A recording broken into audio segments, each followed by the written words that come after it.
Okay, यदि तपाईको budget 15,000 रुपैयाँसम्मको छ र एउटा उत्कृष्ट स्मार्टफोन खरिद गर्ने सोच गरिरहनु भएको छ भने यो भिडियो तपाईको लागि नै हो। किनभने यो भिडियोमा कुरा गर्दैछु हाल नेपाली बजारमा पाइने 15,000 रुपैयाँसम्मको उत्कृष्ट तीनवटा स्मार्टफोनहरूको बारेमा, जसले मैले र्याङ्किङ पनि गरेको छु पहिलो, दोस्रो, तेस्रो भनेर। प्रस्तुत छ 15,000 रुपैयाँसम्ममा पाइने उत्कृष्ट स्मार्टफोनहरू।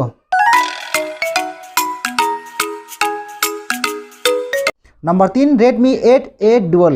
यो डिभाइस भनेको नेपाली बजारमा पाइने 15,000 रुपैयाँसम्मको उत्कृष्ट डिभाइसहरू मध्येको एक हो। अघिल्लो भिडियोमा मैले यसलाई पहिलो स्थानमा राखेको थिएँ, तर यो पटक चाहिँ यो डिभाइसलाई मैले तेस्रो स्थानमा राखेको छु। यो डिभाइसमा स्न्यापड्रागन 439 भन्ने प्रोसेसर प्रयोग भएको छ, जसको पर्फर्मेन्स भनेको यो प्राइस सेगमेन्टमा ठिकै नै हो, काम चलाउ पर्फर्मेन्स दिन्छ।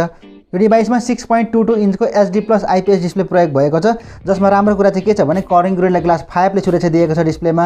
ब्याट्रीको कुरा गर्नु पर्दाखेरि 5000 mAh को ब्याट्री प्रयोग गरिएको छ र ब्याट्री इन्डोरेन्स पनि राम्रो छ, पुरा दिनको ब्याट्री ब्याकअप पाउन सक्नुहुन्छ। चार्जिङको लागि USB Type-C पोर्ट प्रयोग गरिएको छ र अझ राम्रो कुरा भनेको चाहिँ 18 वाटको फास्ट चार्जिङ पनि सपोर्ट गर्छ यो डिभाइसले। क्यामेराको कुरा गर्नु पर्दाखेरि क्यामेरा पनि ठिकै छ, पछाडि 13+2 मेगापिक्सलको दुईवटा क्यामेरा पाउन सक्नुहुन्छ, जसको पर्फर्मेन्स भनेको ठिकठाक पाउन सक्नुहुन्छ। अगाडिको क्यामेराको कुरा गर्नु पर्दाखेरि चाहिँ 8 मेगापिक्सलको सेन्सर प्रयोग गरिएको छ, जसको आउटपुट पनि ठिकठाक पाउन सकिन्छ। यो डिभाइस नेपाली बजारमा 3 भेरिएन्टमा उपलब्ध छ।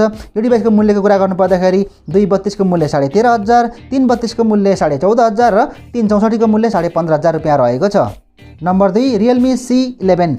यो डिभाइस भनेको चाहिँ नेपाली बजारमा हालसालै लन्च भएको डिभाइस हो। यसको प्रमुख विशेषता भनेको यसमा Helio G35 भन्ने प्रोसेसर प्रयोग भएको छ, जसको पर्फर्मेन्स भनेको यो प्राइस सेगमेन्टमा केही हदसम्म राम्रो पाउन सक्नुहुन्छ अर्को डिभाइसको तुलनामा। तर यो डिभाइसमा र्याम चाहिँ 2GB को मात्रै प्रयोग गरेको छ भने 32GB को स्टोरेज प्रयोग गरेको छ। 3GB को र्याम भएको भए चाहिँ गजबै हुने। त्यही पनि जस यो प्राइस सेगमेन्ट हेरेर यो कुरालाई स्वीकार गर्न सकिन्छ। यो डिभाइसमा 6.5 इन्चको HD+ IPS डिस्प्ले पाउन सक्नुहुन्छ।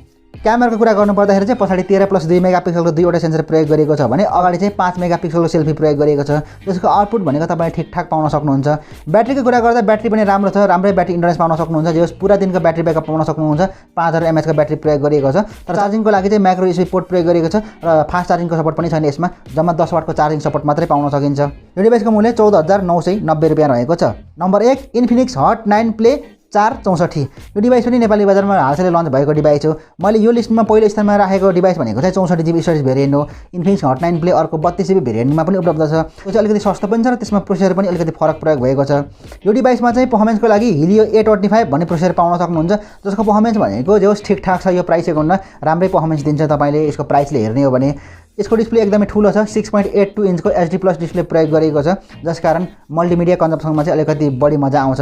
भलै HD+ मात्रै रिजोल्युसन छ, त्यही पनि जस प्राइस सेगमेन्टले हेरेर स्वीकार गर्न सकिन्छ। यो डिभाइसमा ब्याट्री पनि एकदम राम्रो छ, 6000 mAh को ब्याट्री प्रयोग गरेको छ, जसकारण 2 दिनसम्मको ब्याट्री ब्याकअप पाउन सक्नुहुन्छ। एकदमै कमालको ब्याट्री ब्याकअप पाउन सक्नुहुन्छ। तर चार्जिङको लागि चाहिँ माइक्रो USB पोर्ट नै प्रयोग गरेको छ, कुनै फास्ट चार्जिङ चाहिँ छैन, जम्मा 10 वाटको चार्जिङ सपोर्ट पाउन सक्नुहुन्छ। क्यामेरा 13 मेगापिक्सलको मुख्य सेन्सर रहेको छ, 0.3 मेगापिक्सलको चाहिँ एउटा सेकेन्डरी सेन्सर प्रयोग गरेको छ, जसको आउटपुट तपाईँले ठिकठाक पाउन सक्नुहुन्छ। सेल्फीको कुरा गर्ने हो भने चाहिँ 8 मेगापिक्सलको सेन्सर प्रयोग गरेको छ। यो डिभाइसको अगाडि र पछाडि दुवैतर्फबाट तपाईँले फुल HD भिडियो रेकर्डिङ गर्न सक्नुहुन्छ। यो डिभाइसमा चाहिँ फिङ्गरप्रिन्ट स्क्यान पनि प्रयोग गरिएको छ, जुन रियर माउन्टेड आउँछ। यो लिस्टमा भएको यो डिभाइस एक मात्र तेस्रो डिभाइस हो जसमा चाहिँ तपाईँले फिङ्गरप्रिन्ट स्क्यान पनि पाउन सक्नुहुन्छ। यो डिभाइस भनेको चाहिँ एन्ड्रोइड 10 गो एडिसनमा चल्छ। यो डिभाइसको मूल्य ठ्याक्कै 14,990 रुपैयाँ रहेको छ। यही नै थियो हाल नेपाली बजारमा पाइने 15,000 रुपैयाँसम्मको उत्कृष्ट स्मार्टफोनहरू। यदि यो लिस्टमा अरू कुनै डिभाइस हुनु पर्थ्यो जस्तो तपाईँलाई लाग्छ भने मलाई तल कमेन्ट सेक्सनमा अवश्य पनि उल्लेख गर्न नभुल्नु होला। यदि यहाँको मनमा कुनै पनि जिज्ञासा, सल्लाह, सुझाव भए त्यो पनि अवश्य लेख्नु होला। आगामी भिडियोले मिस गर्न चाहनुहुन्न भने ग्याजेट सेन्टर युट्युब च्यानललाई सब्स्क्राइब गर्नुहोस् र सँगै आउने घन्टीमा पनि दबाउन नबिर्सिनु होला। प्रदीप जागरण फेसबुक पेजलाई लाइक अथवा फलो गर्न पनि नभुल्नु होला। हस् त, अहिले यस भिडियोमा यति नै। मेरो नाम प्रदीप, हामी मिल्नेछौँ अर्को नयाँ एक्साइटिङ भिडियोमा।